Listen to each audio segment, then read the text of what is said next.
Tuesday afternoon நாள் பண்ணியிருந்த ஐஸை நானும் பாப்புக்குட்டி 2 பேருமே என்ஜாய் பண்ணி சாப்பிட்டோம்.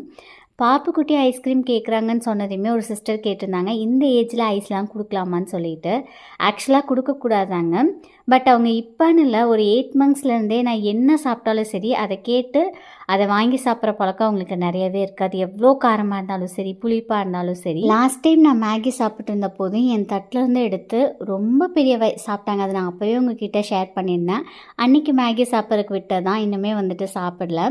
ஸோ இந்த மாதிரி ஒரு சில விஷயங்கள் நான் வந்து சேஞ்ச் பண்ணிட்டேன். ஒரு சிலது நம்ம வீட்டிலே பண்ணிக்க முடியும் அப்படிங்கிற போது அவங்களுக்கு கொஞ்சம் சால்ட், அதுக்கப்புறம் சுகர்லாம் கம்மி பண்ணிட்டு வந்து செஞ்சிடுறது. வெளியில் போகிற போது ரியா வயசில் நிறையா குழந்தைங்க சாக்லேட்லாம் சாப்பிட்டு பார்த்துருக்கேன். இது வரைக்கும் ரியாவுக்கு அந்த மாதிரிலாம் எதுவுமே நாங்கள் கொடுத்தது கிடையாது. முடிஞ்ச வரைக்கும் இப்போலாம் ரியாக்காகவே ஹெல்த்தியாக வீட்லேயே பண்ணிடுறது.